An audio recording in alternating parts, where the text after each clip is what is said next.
In today's video, we are upgrading the most restrictive thing on the GTI platform, the downpipe. Let me say this really quick. I had the idea of going catless like I do on every other of my cars. I mean, it's just what you do if you're gonna go all out. I learned very quickly that high flow cats are really popular with GTIs, and I really had doubts about them. As I reached out to Unitronic before this build even started, everything you see Unitronic is my choice, and they educated me on their high flow cats and everything, and they really convinced me, hey, you should try this. And I was like, whatever, it's not gonna be loud, it's not gonna be as fast.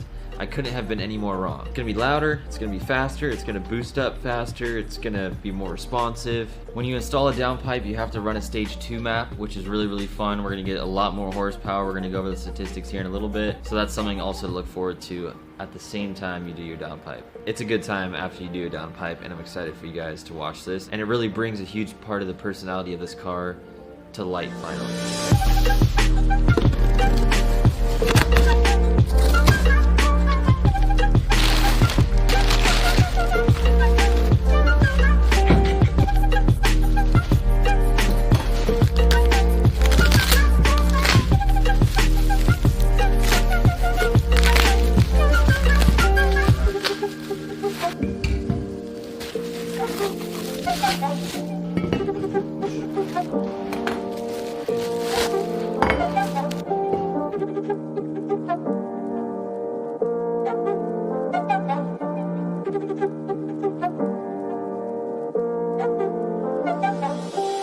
This is the first install on the Cameron Alford YouTube channel with a 2-post lift. My biggest fear with having a 2-post lift is you guys feeling discouraged and feeling like that you have to have a 2-post car lift to do installs. And my channel is all about building confidence in the garage. That's what the brand Karma Speed is all about. And by no means does that mean that. And I don't want that to ever be a thought. So this is a tool. You can't get every job done with a set of jack stands and a jack. It just is not possible. So this is something that we need to take this channel to the next level. But I'll be using it a lot for a lot of basic installs like this downpipe, so I can get better filming angles so you guys know exactly what you're getting into. It's not exactly the easiest thing to film when we have like this much space under the car. You guys know the struggle. I'm sure a lot of you have filmed videos on your phones and stuff for your channels out there. So this is gonna be huge. I want it to make these videos as easy as possible to attack these installs. And with this 2-post lift, it's just gonna up the quality of the videos, give you a better perspective of where we're at, where we're positioned, how to do things, how to get certain tools in there, and then having Randall's help on top of it. Everything's just gonna get so much smoother. So thank you guys so much for watching the videos. This 2-post lift wouldn't be here without you guys watching, and I'm just so thankful for today. It's the first install with it. Let's get after it.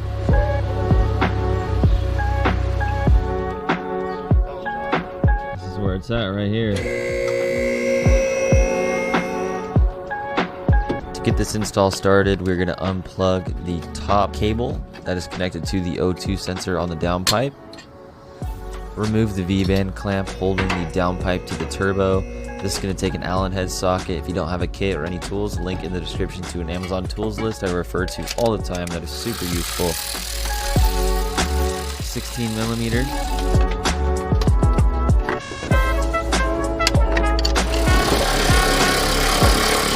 14 millimeter. 14 millimeter on the downpipe hanger as well. The bracket that holds the downpipe on is 13 millimeter. Ratcheting wrenches are your friend here.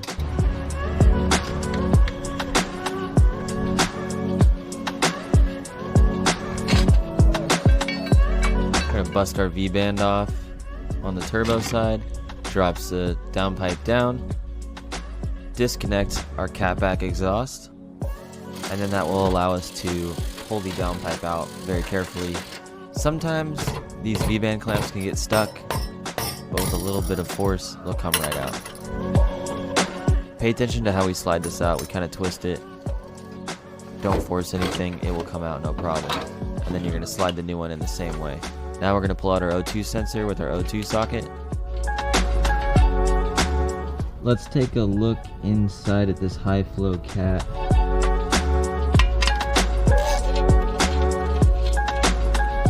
Anti-seize keeps the bolt from freezing out. When you have a lot of heat, bolts like this, Anti-seize is your best friend. yeah, they want to just seize up, and then when you take this off in a year or 2 or 3 or 5, Makes your life easy. Snug your O2 sensor up, not too tight. We're going to go ahead and take off our downpipe hanger and move it to our new downpipe, but Randall's putting a little bit of grease on here, anything to lube it up to make it go on easier. And then pay attention to how we rotate this downpipe in here and then do a full 360 almost. Then it'll slide into place, no problem. Throw our hanger on, slide it up to the turbo, slide the bolts in by hand, start putting everything back.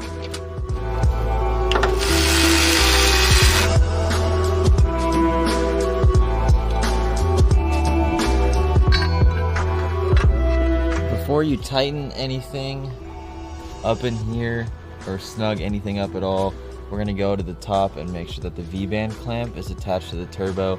That's tight. That's the most important place for it to have good connection. And then everything else follows from the top down. If you plan on doing this at home, you don't need a lift. You need 4 jack stands, a jack. You can get after it. We're putting our V-band clamp back on right here. But if you need to put your car on jack stands, you're not too confident with it, I have a video on the Cameron Alford 2 channel. We'll show you how to put your GTI on jack stands. Take a look at the description. You'll find everything you need.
That's good. That's a good start. Sounds good.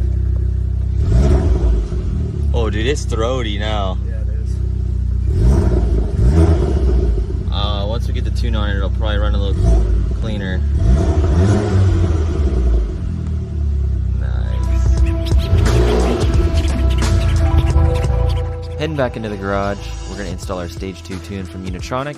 This goes with any downpipe install on this car. You need the Stage 2 file so you have the proper air to fuel ratio.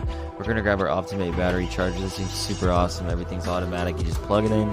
Takes care of your battery problems. Can bring dead batteries back to life. We're all set to flash this tune on the car.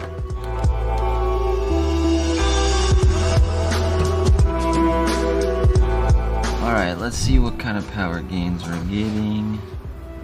Stage 2. 127 horsepower above stock, 112 foot-pounds of torque. Quite a bit. The only thing you need to run Stage 2 is a downpipe, but it is recommended to have everything else we've put on the car thus far. Intake, charge pipes, intercooler, catback exhaust, the whole 9 from Unitronic. This is kind of the final rundown before we move on to a Golf R Turbo, or what's known as IS38. Just plugged our cable in. Let's turn the key on.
really chill, like startup and revving it. It's really nothing crazy. Once you put this downpipe on it, makes starting it up more like of a neck snap thing. Still subtle, but it's nice. Revving it, way more satisfying. I think the only thing to complain about when you put a downpipe on a GTI is the kind of unexpected low RPM, high load drone rasp. So if you're cruising down the road in 6th gear, which 6th gear is really quiet actually, for having a high flow downpipe, usually you get quite a bit of drone cruising around town. It's not bad at all with this car. You can still talk to the person next to you, which usually isn't the case with most cars. It's like at some level of drone where it's kind of annoying, but this still feels like a really dailyable car. But as soon as it shifts from 6th to 5th and you kind of are like half throttle, it's pretty loud, so it's kind of hard to talk to people, but I don't see that as a bad thing. It's a give and take situation. If you're asking everything of it, it can never be everything as far as quiet when you want it and loud when you want it. That's literally impossible. You'll never find a car that's exactly the way you want it in every way, because it's just not how it works. So it's still quiet, cruising around town. It's plenty loud when you get on the gas, so it's honestly, you can't ask for much more. If you have stock wheel and tire setup, it is so hard to keep traction. It's even worse now. It was already bad with stage 1. By the time you guys are seeing this, I have new wheels and tires on the car, and I got some stickier tires, and this thing rips with new tires. It's a very important part of adding more horsepower to this car is getting a stickier tire, and we'll walk through that here soon. If you're thinking to yourself, do I want this downpipe or not? If you're the slightest bit anxious to see what it's like, I highly recommend just trying it out. If you don't like it, sell it, put the stock one back on. This install is not bad at all. If it seems bad compared to all other cars I've done, this is nothing. You guys got this in your garage on jack stands, no problem. I will say, if you get a business call or a phone call and you're on speaker, the person you're on the phone with will know what gear you're in at all times.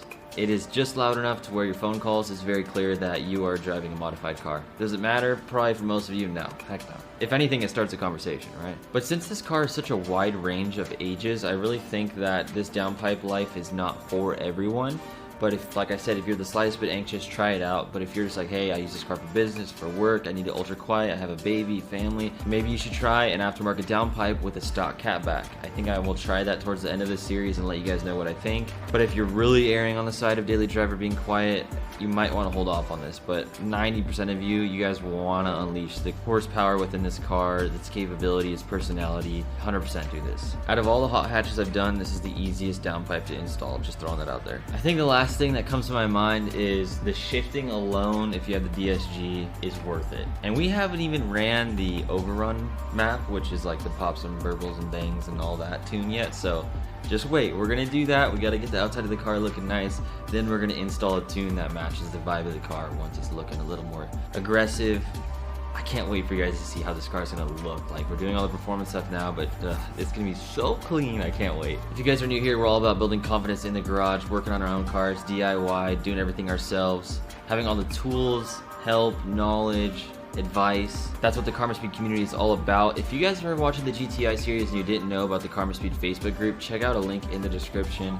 I have a Facebook group with a bunch of people from all of our videos that are super helpful people. It's a lot of positivity in a Facebook group. You can ask dumb questions and usually get really smart answers and not be shamed for it or anything stupid like that. I hate that. There's no such thing as a dumb question. We've all been there. If you act like you haven't, get out of here. If you want to support the channel and our team behind all this as things are picking up and approaching 200,000 subscribers, which I'm going to say now if you're watching the end of this video, I have a surprise at 200,000 subscribers. That's going to be awesome. So if you want to support us, karmaspeed.com, go grab some high quality apparel, get some clothes that represents you as an automotive enthusiast. Put a lot of time in the design and little details, and this is just the beginning of Karma Speed. It's like my little baby that I want to grow this year in 2021, and your guys' support has been awesome so far, and I want to continue to grow it so we can level up, get better camera equipment, go out of town to go filming, keep adding people to our teams to make our content more consistent, higher quality, and fun to watch, and even more educational. Thank you guys so much for your time. Catch you guys in the next video. We got videos on Tuesdays, Thursdays, and most Sundays.